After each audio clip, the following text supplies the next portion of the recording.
Assalamualaikum warahmatullahi wabarakatuh. Insyaallah pada rekaman yang kedua ini kita akan membahas tentang dua materi yang terakhir insyaallah, yaitu tentang puasa dan i'tikaf. Puasa dan i'tikaf. Jadi ini penting bagi kalian untuk mengetahui tentang hukum puasa dan i'tikaf, karena insyaallah kita telah dekat dengan bulan Ramadan. Namun yang akan Ustaz sampaikan di sini tidak mendetail, namun terfokus pada hal-hal penting saja yang perlu antum ketahui tentang puasa dan i'tikaf. Tapi Ustaz akan mulai tentang puasa. Puasa kalau ditinjau dari sebelumnya apa arti puasa itu? Puasa itu didefinisikan sebagai berikut, yaitu al-imsaku 'anil muftirat min tulu'il fajri ila ghurubisy syams, yaitu seseorang menahan dirinya dari segala bentuk muftirat, segala bentuk yang dapat membatalkan puasanya. Dimulai kapan? Dari sejak terbitnya fajar sampai terbenamnya matahari. Itu tentang pengertian puasa. Kemudian puasa kalau ditinjau dari segi hukumnya itu dibagi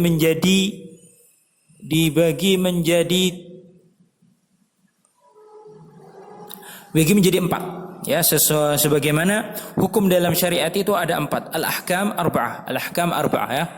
Al-ahkam arba'ah wa khamsah, arba'ah, ya. Yang pertama adalah puasa wajib. Puasa wajib ini hanya ada 3 macam.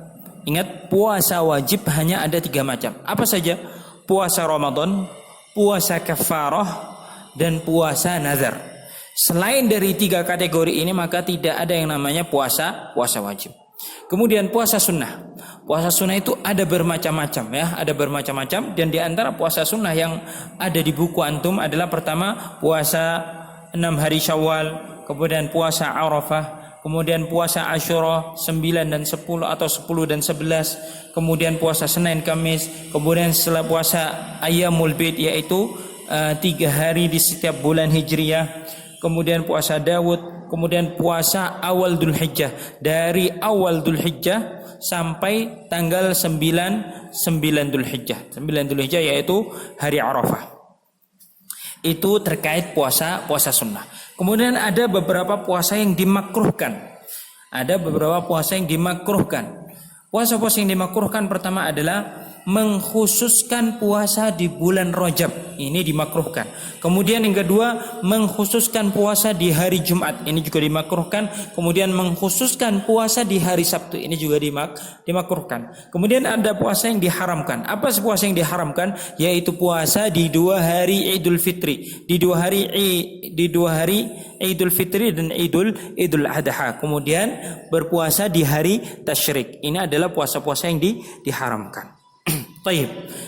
Lalu kita akan masuk kepada pembahasan bulan Ramadan atau puasa bulan Ramadan. Pembahasan tentang puasa di bulan Ramadan akan kita fokuskan yang pertama bagaimana cara kita menentukan bulan suci Ramadan. Bulan suci Ramadan itu ditentukan penentuannya hanya melalui 2 alternatif saja, tidak ada yang lain. 2 alternatif saja, sebagaimana sabda Rasul sallallahu alaihi wasallam, "Sumu li ru'yati wa aftiru li ru'yati, fa in ghumma 'alaikum fa akmilul 'iddata 30 yawman." Antara engkau menetapkan bulan suci Ramadan itu dengan melihat hilal. Kapan melihat hilal? Tanggal 29 Sya'ban untuk penetapan bulan Ramadan, atau tanggal 29 Ramadan untuk penetapan bulan Syawal atau Idul Fitri. Bila tanggal 29 di bulan Sya'ban atau di bulan Ramadan telah terlihat hilal, maka dapat kita tetapkan hari esoknya adalah awal Ramadan atau awal Syawal. Bila hal ini tidak dapat kita lakukan, maka alternatif selanjutnya adalah fa in ghumma 'alaikum, kalau kalian tidak dapat melihat hilal, fa akmilul 'iddata 30 yawman, maka genapkan bulan Sya'ban ataupun bulan Ramadan menjadi 30 hari. Karena bulan Hijriah itu tidak ada yang lebih dari 30 hari. Paling mentok pasti 30 hari. Bila telah genap 30 hari, maka hari esoknya atau hari ke-31 itu adalah bulan yang lain. Baik. Kemudian kita telah membahas tentang bagaimana cara menetapkan bulan suci Ramadan. Kemudian kita akan pelajari juga hal yang penting di sini adalah syarat-syarat wajibnya puasa di bulan suci Ramadan. Jadi, bila indikator-indikator ini ada pada seorang, maka bisa dipastikan seseorang tadi telah wajib berpuasa di bulan Ramadan. Ini yang dimaksud dari syurutul wujub, yaitu indikator-indikator yang mengidentifikasi bahwasanya seseorang itu telah wajib berpuasa di bulan suci Ramadan. Indikator yang pertama adalah al-Islam. Dia haruslah seorang yang muslim. Kalau dia seorang yang kafir, maka puasanya tidak sah. Kemudian yang selanjutnya al-aqlu. Dia adalah orang yang berakal sehat, masih waras, maka dia wajib berpuasa. Al-bulugh, kemudian dia adalah orang yang balik. Kalau anak kecil wajib puasa, tidak wajib puasa, tapi puasanya sah atau tidak sah puasanya. Kemudian yang selanjutnya as-sihah, dia dalam keadaan sehat.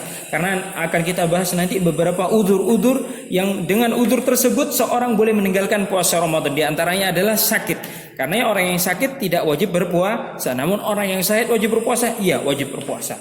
Kemudian al-iqamah, yaitu dia adalah orang yang mukim, tidak sedang safar. Kalau seseorang sedang safar, maka dia tidak wajib berpuasa Ramadan. Kemudian selanjutnya al-khulu minal haid wan nifas. Dia ini terhindar dari haid dan nifas. Ini berlaku bagi kaum wanita. Kemudian di antara hal yang penting dari sebuah ibadah adalah niat. Karena kalau kita beribadah tanpa niat bisa dipastikan ya ibadah kita tidak akan sah. Karenanya puasa Ramadan juga membutuhkan niat. Namun niat dalam puasa wajib secara umum, tidak hanya puasa Ramadan. Kita ketahui bersama bahwasanya puasa wajib itu ada 3 macam. Nazar, kafarah, dan puasa Ramadan. Ini adalah puasa yang wajib ya. Qadha Ramadan itu masuk ke puasa Ramadan, itu juga wajib ya. Baik. Puasa yang wajib ini, agar puasa wajib ini menjadi sah, dia diwajibkan untuk meniatkan puasa yang wajib tersebut di malam hari.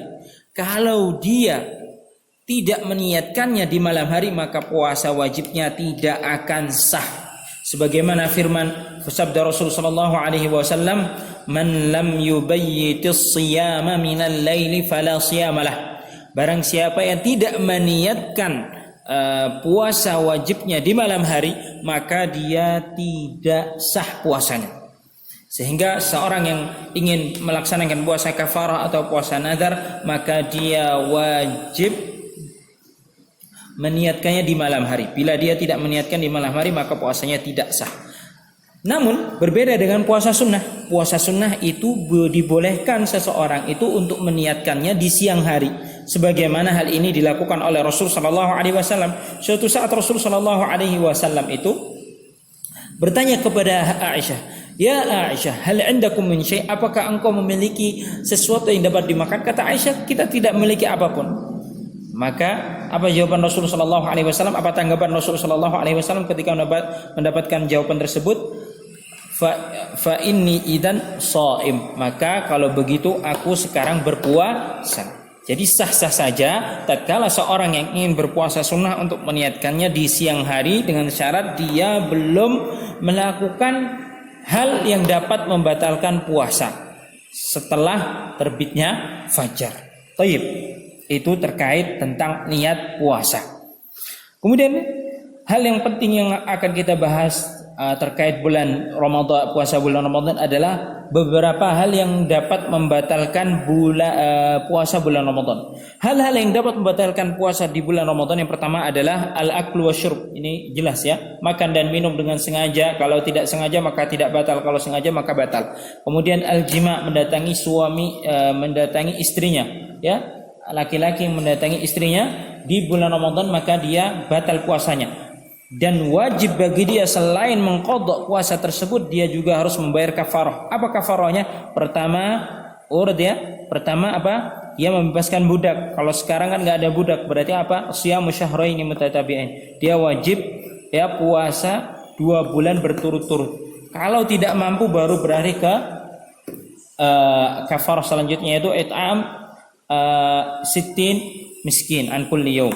Setiap hari dia membayar. Kalau dia misalnya berjimaknya di 1 hari, berarti dia wajib membayarkan untuk 1 hari itu berapa? It'am sittin miskin. Dia memberikan makan 60 fakir miskin. Baik, itu tentang al-jima'. Kemudian yang membatalkan puasa yang lainnya adalah at-taqayyu 'amdan, yaitu seseorang yang dengan sengaja mengeluarkan isi perutnya.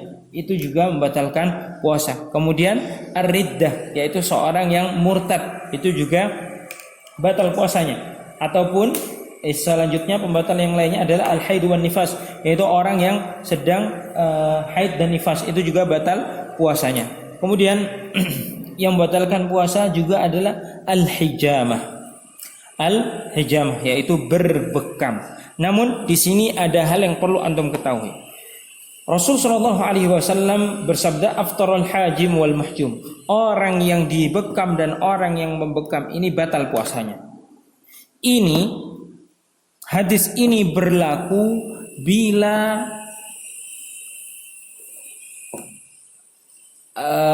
cara membekamnya dengan cara tradisional. Kalau cara membekamnya dengan cara tradisional dalam artian seorang yang membekam tadi, untuk membekam orang dia harus menyedot darahnya menggunakan mulutnya, maka berlaku pada keduanya hadis ini, aftarul hajim wal mahjum. Orang yang membekam dan orang yang dibekam ini puasanya batal. Adapun sekarang telah ada alat untuk membekam. Membekam. Bila qadarullah ada seseorang yang berbekam di siang bolong bulan Ramadan, maka yang batal hanya siapa? Hanya yang dibekam saja. Yang membekam enggak batal. Karena apa? Karena dia membekamnya dengan alat yang terpisah. Ya, alat penyedot itu alat bekam yang sebenarnya kita ketahui bersama. Itu berbeda dengan cara berbekam pada zaman Nabi Muhammad SAW. Pada zaman Nabi Muhammad SAW, cara berbekam dulu dengan cara apa? Ya, disedot. Itu orang itu menyedot ya. Baik. Itu terkait tentang al-hijamah. Kemudian hal yang perlu kita ketahui juga tentang puasa adalah a'dzar, yaitu udzur-udzur di mana seseorang dibolehkan untuk meninggalkan puasa di bulan Ramadan. Udzur yang pertama adalah dia sedang bersafar, maka dia boleh untuk tidak berpuasa. Dia sedang sakit atau seseorang yang sudah sepuh. Seorang yang sudah sepuh, dia tidak wajib berpuasa. Apa yang wajib? Membayar fidyah. Berapa besaran fidyah? 1 sok setiap harinya. 1 sok berapa? 2,5 atau 3 kilo. Taib. Kemudian udzur juga adalah al-hamlu wal murdi, orang yang sedang hamil, orang yang sedang menyusui. Namun perlu antum perhatikan, orang yang hamil atau orang yang menyusui, dia meninggalkan puasanya karena takut mudarat untuk dirinya saja, dia hanya wajib mengqadha. Namun tatkala dia meninggalkan puasa karena takut untuk dirinya dan untuk anaknya, jadi dia tidak hanya takut untuk dirinya saja namun untuk anaknya saja, maka dia wajib membayar fidyah. Selain dia wajib mengqadha, dia juga harus membayar fidyah. Hada wallahu taala a'lam. Kemudian selanjutnya yang dapat membolehkan seorang untuk meninggalkan puasa adalah al-haid wan nifas. Orang yang sedang haid dan nifas, dia wajib meninggalkan puasa. Ini hal-hal yang penting terkait bulan puasa di bulan Ramadan. Kemudian kita beralih ke al-i'tikaf. Syarat i'tikaf itu apa? I'tikaf itu adalah dia berdiam diri di masjid untuk beribadah kepada Allah Subhanahu wa taala. Al-muktsu fil masjid li ajli litafarruq lil ibadah. Al-muktsu fil masjid li ajli al ibadah. Itu definisi dari i'tikaf. Syarat sahnya i'tikaf. Syarat sahnya i'tikaf yang pertama adalah Islam. Dia harusnya orang yang muslim. Kemudian al-aql, dia harus berakal. At-tamyiz, dia harus tamyiz. Kemudian dia harus beriktikaf di masjid yang didirikan salat berjamaah. Kemudian selanjutnya dia harus suci dari hadas besar. Kemudian apa saja yang membatalkan puasa? Yang membatalkan puasa pertama al-khuruj minal masjid li ghairi hajah. Dia keluar dari masjid tanpa ada keperluan dan sengaja, maka dia juga membatalkan puasa. Kemudian jima, ya, mendatangi istrinya tatkala dia pulang untuk sebuah kebutuhan, kemudian melihat istrinya, kemudian dia menjimai istrinya di rumahnya, maka i'tikafnya juga batal. Kemudian hilangnya akal tatkala seorang pingsan atau dia jadi gila atau dia mabuk, maka i'tikafnya juga batal. Al-haid wan nifas, yaitu haid dan nifas juga membatalkan i'tikaf. Ar-riddah, orang yang murtad juga membatalkan i'tikaf karena i'tikaf adalah ibadah. Jadi ibadah pun akan batal dengan riddah. Kemudian permasalahan yang penting, aqallu muddatil i'tikaf. Batasan minimal seseorang dikatakan telah beriktikaf. Ada perbedaan ulama dalam hal ini terkait berapa batas minimal seorang dikatakan beriktikaf. Namun pendapat yang sahih adalah tidak ada batasannya. Tidak ada batasan seorang, tidak ada batas minimal waktu seseorang itu dibolehkan untuk beriktikaf atau dikatakan sah beriktikaf. Namun para sahabat dahulu tatkala beriktikaf di masjid, mereka tidak kurang dari 1 hari ataupun satu malam. Hadza wallahu taala a'lam. Arju an yakuna asy-syarh mafhuman ladaikum. ويعني أستعفي منكم على الاستعجال والعجلة لأن الوقت محدود والصوتية هذه لو كانت طويلة كانت مملة ويعني غير مرغوبة لدى الطالب. فأظن هذا الشرح مفهوما لديكم. أشكركم على حسن الاستماع والسلام عليكم ورحمة الله وبركاته.